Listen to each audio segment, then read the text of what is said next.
Welcome to fintechpolicy.org. I'm Chris Brummer and a law professor at Georgetown University Law Center. Now, in the last lecture, we carved up the universe of international financial regulation into three basic categories of actors: the international agenda setters, the international standard setters, and the international monitors. Now, in this lecture, we're going to go into a little bit more depth to identify just who those actors are. Now, the first category, international agenda setters, includes two bodies that are particularly important for fintech. First is the G20. Now, the G20 is comprised of the central bankers as well as finance ministers of some of the 20 largest jurisdictions in the world, as well as, from time to time, the heads of state of those countries hosting those jurisdictions. Now, in addition to the G20 is an institution called the Financial Stability Board. Now, the Financial Stability Board includes those same central bankers and finance ministers, but it also includes a host of other kinds of actors, including supervisory authorities like the U.S. Securities and Exchange Commission, as well as multilateral agencies and bodies who can participate from time to time, and other standard-setting bodies that we'll get to in just a moment. Now, the role of the Financial Stability Board is to provide technocratic input to the agenda that's being set by the G20. It also tends to provide standards itself from time to time and to fill in some of the gaps that could arise between the standard-setting bodies.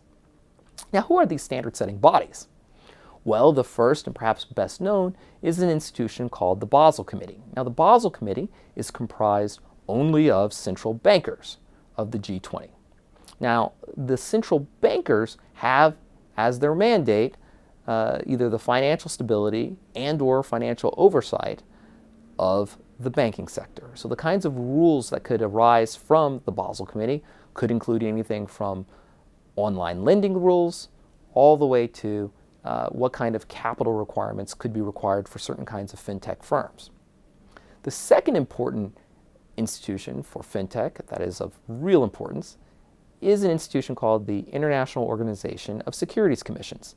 Now, IOSCO is comprised of the supervisory authorities of, again, the G20 jurisdictions. So think the Securities and Exchange Commission and its international counterparts and homologues.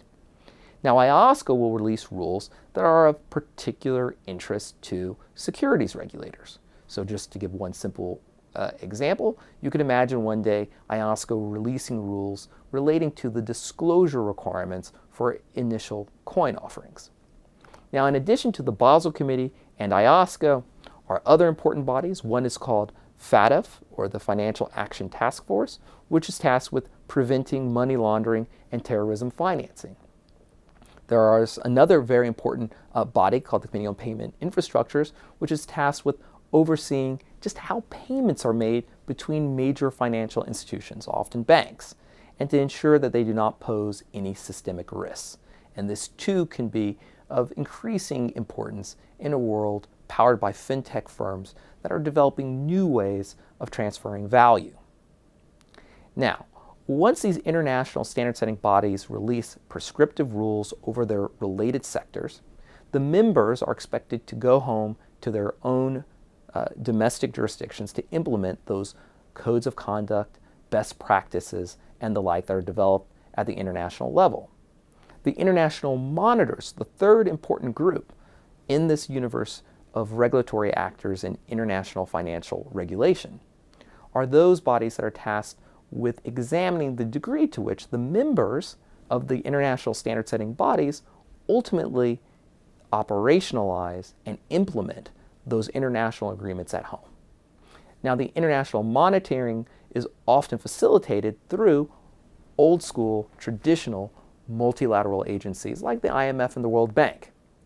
But from time to time, the monitoring can also be operationalized through a peer review process at the international standard-setting bodies themselves.